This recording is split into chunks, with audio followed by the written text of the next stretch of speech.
El ozono es un gas que está formado por 3 átomos de oxígeno. A diferencia del oxígeno común, es que este solo está formado por 2 átomos de oxígeno.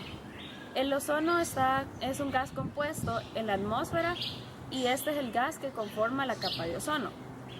Este proviene de la palabra griego osein, que traducido significa tiene olor.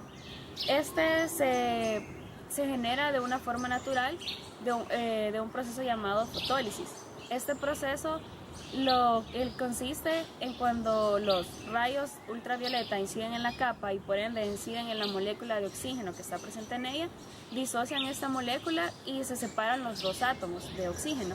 Y esos 2 átomos se unen con otra molécula de oxígeno para formar el ozono, o sea, el O3. El ozono se puede clasificar en ozono estratosférico bueno y ozono troposférico malo. En el ozono estratosférico bueno encontramos que del 90% del ozono que se encuentra en la atmósfera está contenido en la estratosfera, que es la capa de la atmósfera que está después de los 10 kilómetros hasta los 50 kilómetros de altitud. La cantidad de ozono que se encuentra en la estratosfera es el resultado de un equilibrio entre la luz solar que crea ozono y las reacciones químicas que lo destruyen. La luz solar que crea ozono tiene que ser proporcional a las reacciones químicas que lo destruyen. En cuanto al ozono troposférico malo a nivel del suelo, este se forma cuando los gases del óxido de nitrógeno, conocido como los NOx, reaccionan con compuestos orgánicos volátiles. Los NOx son provenientes de las emisiones de los vehículos y de procesos industriales, y los compuestos orgánicos volátiles son compuestos ricos en carbono que se evaporan fácilmente en el aire. Cuando estos dos reaccionan, destruyen las moléculas de ozono que se encuentran en la troposfera y también rompen las moléculas que se encuentran en la estratosfera, provocando así poco a poco el agujero de la capa de ozono. La capa de ozono es un término que se utiliza para describir la presencia de las moléculas de ozono en la estratosfera. Esta capa se extiende alrededor de todo el globo terrestre como en una forma de burbuja. Actúa como filtro de la radiación ultravioleta nociva. Esta capa se expande aproximadamente de los 10 a los 50 kilómetros de altura. En ella se reúne el 90% del ozono presente en la atmósfera y absorbe del 99% al 97% de la radiación ultravioleta de alta frecuencia.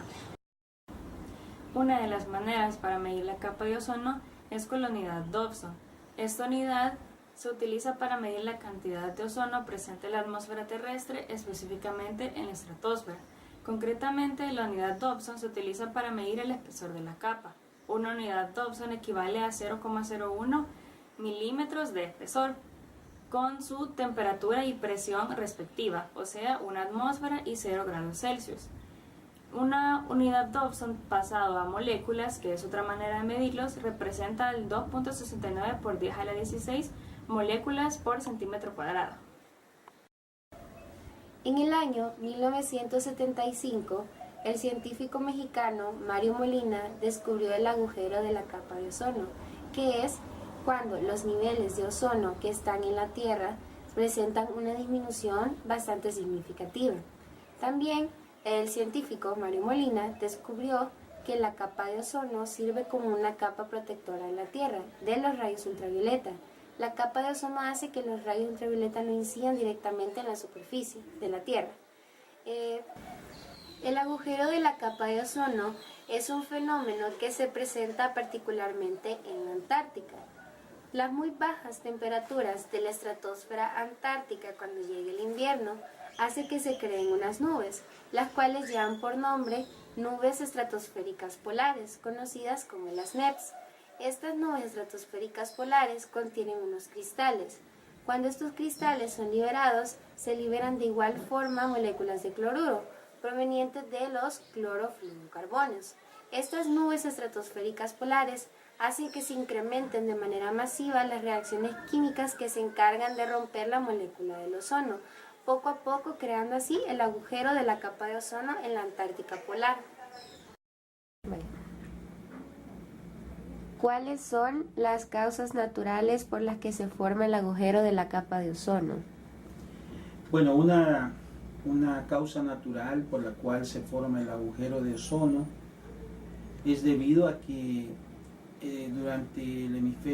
durante la época invernal, en lo que es el hemisferio sur, existe una ausencia de luz solar en casi todo lo que es el continente antártico. Se generan vientos bien acelerados en la parte alta de la atmósfera y como consecuencia hay una pérdida de formación del ozono debido principalmente a la ausencia de luz solar. Esto provoca una disminución sustancial de la cantidad del O3 que existe en ese lugar y de manera natural, digamos, es una oscilación que de alguna manera se ha mantenido durante la existencia del planeta Tierra, pero que fue acrecentada durante el siglo pasado por productos industriales que el ser humano empezó a emitir hacia la atmósfera y que los vientos los llevaron hasta los niveles más altos, que es donde se forma la capa de ozono. La segunda pregunta es, ¿en qué meses del año es más crítico el agujero de la capa de ozono? Los meses más críticos de la capa de ozono en el hemisferio sur se dan durante el invierno astronómico. Este invierno astronómico para el hemisferio sur es los meses que van desde junio, julio y agosto. Durante esa época básicamente inicia la primera fase de la ausencia de luz solar en el polo sur. Pero lo más crítico se da justamente en septiembre y octubre, que es cuando se alcanzan las temperaturas más bajas en todo lo que es la troposfera y la parte de la estratosfera que tienen en ese lugar. Como consecuencia hay una mayor pérdida del ozono en esos meses y se forma justamente donde está la parte más fría, que es en el centro de lo que es la parte del continente antártico. La tercera pregunta es, ¿cómo afecta el agujero de la capa de ozono en el clima? Bueno, básicamente siendo una oscilación anual, tiene predictibilidad, o sea, sabemos que va a ocurrir todos los años, y como consecuencia también hay una íntima relación con los vientos que están asociados a la circulación que le da la vuelta a todo al polo norte. Estamos hablando de niveles bastante altos de la atmósfera, pero esto también se va transmitiendo hacia los niveles más bajos, lugares donde nosotros habitamos, y como consecuencia hay una interacción con los procesos atmosféricos que se dan dentro de lo que conocemos como troposfera. Esta troposfera lo que hace es que combina las masas de aire de las zonas cálidas a las zonas frías y trata de compensar llevando aire cálido hacia la zona polar y aire frío hacia la zona tropical. Cuando las circulaciones de aire están muy pronunciadas o sufren algunas oscilaciones sinusoidales que le llamamos, en meteorología se conocen como corrientes en chorro, entonces estas provocan una alteración más acentuada cuando la capa de ozono está más profunda, es decir, cuando hay ausencia de ozono y la zona se amplía, entonces las corrientes de aire también se extienden hacia las zonas más hacia el norte. Como consecuencia, hay mayor transitabilidad de frentes, lo que conocemos como frentes fríos, en la parte del hemisferio sur y también puede darse en el hemisferio norte. La cuarta pregunta es, ¿cómo afecta el calentamiento global en la capa de ozono? Bueno, mire, el calentamiento global en primer lugar, es un elemento irreversible. Es algo que está desarrollándose y difícilmente vamos a poder detener lo que es el calentamiento global. Esto, al tener una penetración mayor de radiación ultravioleta por la ausencia de la capa de ozono, entonces lo que está pasando es que hay un calentamiento de las masas de hielo continentales que están sobre los polos. Al haber este calentamiento en esos lugares, se deriva en que se empieza a hacer líquido los grandes glaciares y empiezan a desprenderse. Y al desprenderse, comienzan a transitar sobre el océano y luego se diluyen. El nivel del mar aumenta, la tendencia es a aumentar. Y como consecuencia, al haber más agua, potencialmente podemos tener también más formación de nubes. Cuando tenemos más formación de nubes, podemos tener grandes acumulados de lluvia en algunos lugares, pero en otros podemos tener menos cantidad de agua. Los trópicos particularmente tienden en el futuro a tener menos cantidad de agua.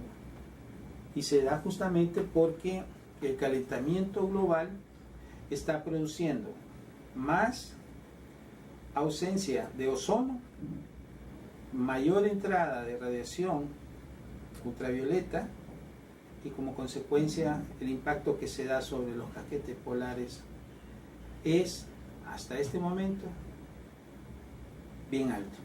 No podríamos decir que es irreversible porque algo tenemos que hacer como seres humanos, pero la naturaleza está mostrando esos síntomas.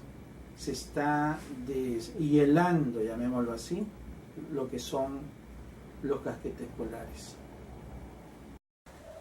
Existen diferentes gases y compuestos que pueden deteriorar o romper la capa de ozono.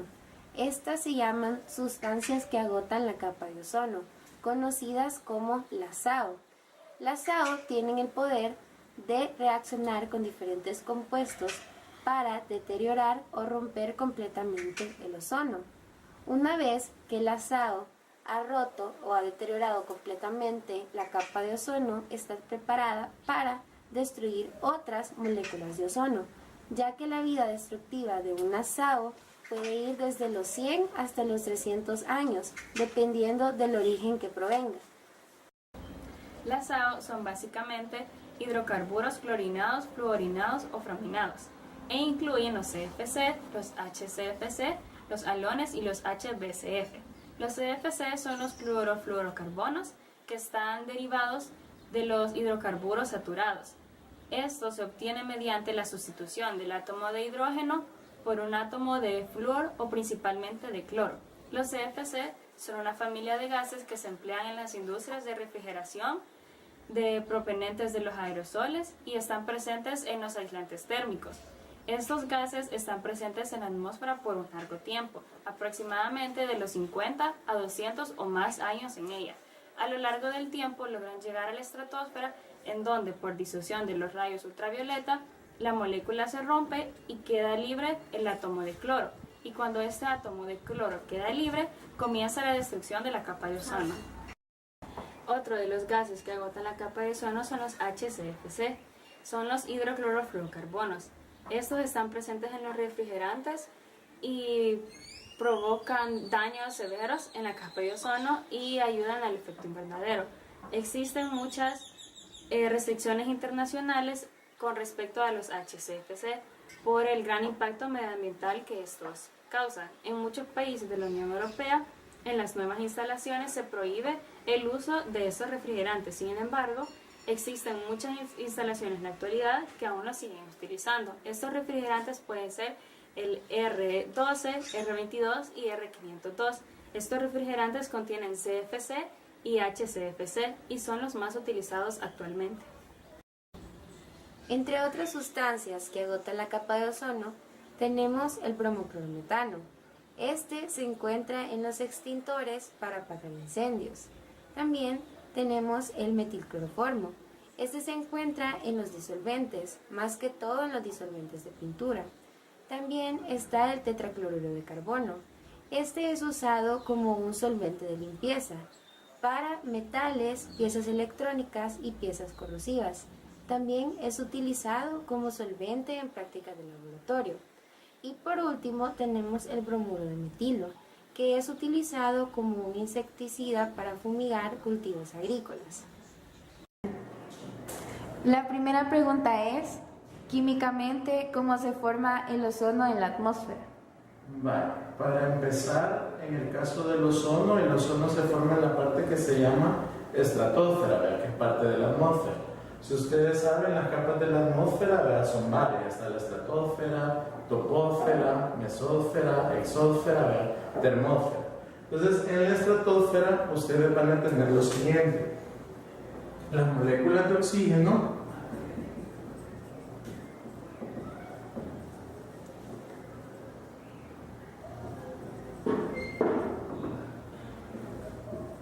por contacto, ¿verdad? Con los rayos ultravioleta,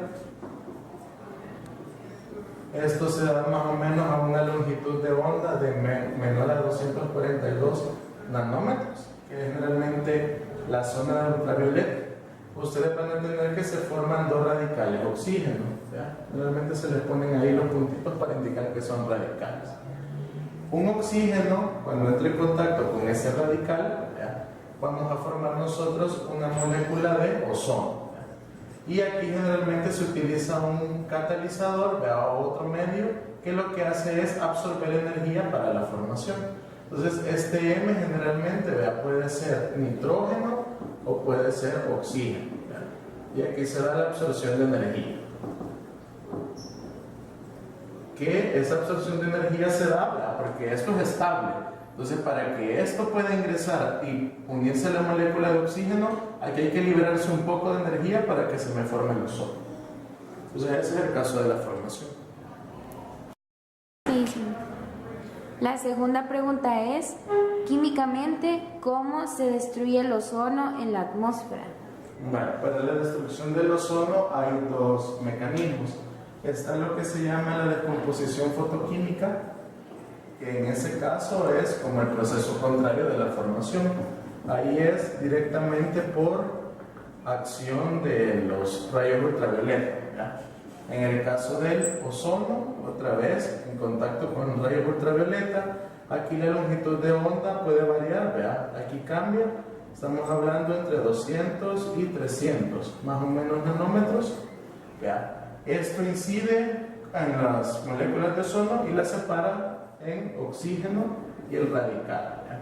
Entonces esa es como la descomposición natural, ¿ya? O sea, si no hubiera ningún contaminante, por así decirlo, naturalmente estaríamos descomponiendo ozono en oxígeno y radical, eso se combina con otros y se vuelven a mezclar.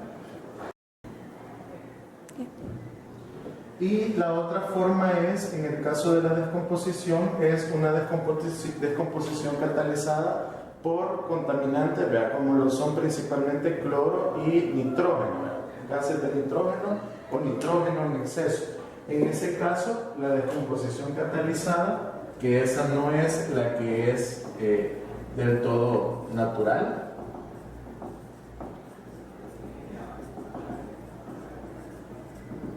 vamos a tener nosotros, ¿verdad? Por ejemplo, que el ozono, cuando entra en contacto con moléculas de nitrógeno, ¿verdad? Se va a transformar en oxígeno y NOx, ¿verdad? Generalmente lo que se forma es dióxido de nitrógeno. Y de ahí vamos a tener nosotros, en el caso del cloro, o los clorofluorocarbonados, ¿verdad? Que son los contaminantes principales en aerosoles, refrigerantes, que se van a la atmósfera y descomponen y destruyen la capa de ozono. En este caso, el ozono con clorofluorocarbonados, el cloro, que sale acá, se me va a formar siempre oxígeno y una molécula de óxido de cloro 1, ClO. Entonces, en ese caso, la formación, la descomposición del ozono no es natural, y entre más ustedes introducen contaminantes, las moléculas de cloro reaccionan con el ozono en exceso, se forma más oxígeno y se va perdiendo en ese caso la capa de ozono. La tercera pregunta sería, actualmente, ¿qué se hace para que los gases provenientes de industrias no destruyan el ozono? Principalmente se han utilizado nuevas sustancias para evitar de usar CFCs y refrigerantes como los freones, que también llevan parte de contaminantes que sirven para destruir la capa de ozono. Entonces hoy se utiliza otro tipo de refrigerantes sintéticos y otro tipo de sustancias. Lo otro es que en la industria, generalmente por el control de medio ambiente y las normativas, todos tienen que tener un sistema de tratamiento de gases.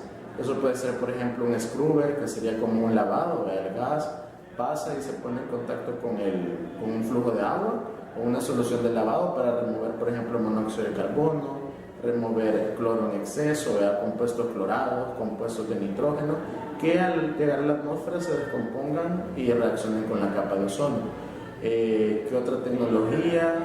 En el caso de scrubber, en el caso de las torres de absorción, en el caso de colectores de manga, por ejemplo, un colector de manga es lo mismo, por ejemplo, para el monóxido de carbono o la ceniza, los particulados, se pasa y por fuerzas de cargas electrostáticas se remueven los componentes que se desean remover y sale un gas ya ante la norma, purificado y ya más limpio. El deterioro de la capa de ozono pone en riesgo la salud y, si eventualmente desaparece, podrían ocurrir mutaciones de algunas especies que alterarían la evolución de la vida. Los humanos padecerían cáncer de la piel, además de daños en la vista.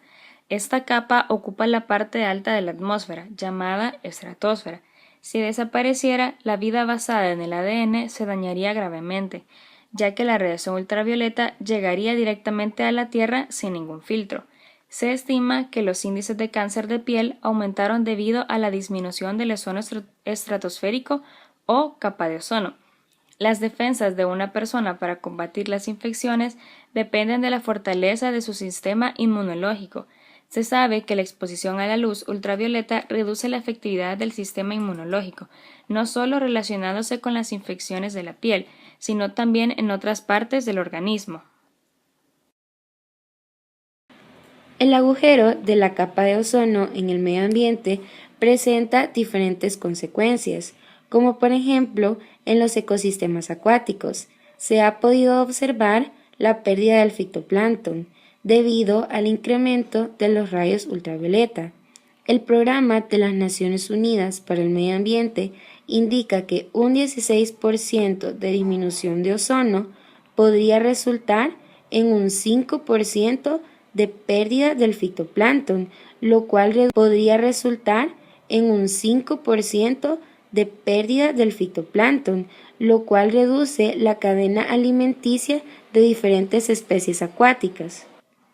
En los ecosistemas terrestres se presenta como consecuencia el aumento de cáncer de piel en diferentes especies debido al incremento de los rayos ultravioleta. En cuanto a las plantas, el incremento de esta radiación puede afectar en el crecimiento de las mismas, reduce el crecimiento de los árboles, cambia los tiempos de florecimiento en las plantas y hace que las plantas sean más vulnerables a diferentes plagas. En sí, el agujero de la capa de ozono dificulta la evolución de numerosas especies de animales, dificulta la vida de diversos ecosistemas, también incrementando el deshielo de los polos y el incremento de las sequías. El agujero de la capa de ozono sobre la Antártida ha provocado cambios en la forma en que las aguas del Océano Sur circulan. Esta situación tiene el potencial de alterar la cantidad del dióxido de carbono en la atmósfera y eventualmente puede tener un impacto bastante negativo sobre el cambio climático que se presenta en la Tierra. El índice UV es un indicador de la intensidad de la radiación ultravioleta proveniente del Sol en la superficie terrestre, y su representación varía dependiendo del lugar. La Organización Mundial de la Salud, junto a la Organización Meteorológica Mundial, el Programa de las Naciones Unidas para el Medio Ambiente y la Comisión Internacional de Protección contra la Radiación No Ionizante, publican un sistema estándar de medición del índice ultravioleta y una forma de presentarlo al público, incluyendo un código de colores asociados. Los factores que influyen en el índice ultravioleta son la latitud, donde el Sol se encuentra sobre la vertical, es máximo y esto se da entre los trópicos. Altitud, de 10 a 12% más de intensidad de radiación cada 100 metros ascendidos. Nubosidad, cantidad de ozono en las capas altas de la atmósfera y el índice de reflexión del suelo. En general no afecta mucho, pero la arena, la hierba y sobre todo el agua, sólida como nieve y líquida en los mares y lagos, reflejan muchos rayos ultravioleta. El índice UV puede ser 2 y 3 veces mayor en una zona nevada. Los rayos que atraviesan la capa de ozono son solamente los UVA, los UVB, ya que los UVC no tienen capacidad de atravesar dicha capa, que es la que realmente nos protege de los dañinos UVC. El agujero de la capa de ozono se ha incrementado con los años. En 1970, diferentes científicos pudieron observar que la capa de ozono presentaba reducciones bastante anormales y conocieron que el origen proviene de las actividades antropogénicas, ya que el ser humano utiliza sustancias que contienen químicos que destruyen el ozono. Diferentes imágenes muestran lo que era el agujero hace muchos años y cómo se presenta actualmente. Mediante observaciones y estudios se puede diferenciar la variación del ozono. En algunos años se ha presentado que el agujero de la capa de ozono se ha podido reducir, como por ejemplo en el año 2015 se presentó una disminución de 4 millones de kilómetros cuadrados comparado con su tamaño normal de 2.000 millones de kilómetros cuadrados. La razón de este mejoramiento en la capa de ozono se debe a la eliminación gradual de las sustancias químicas que la destruyen. Lo más importante es crear conciencia y cuidar el planeta Tierra para conservar la capa de ozono que nos sirve como capa protectora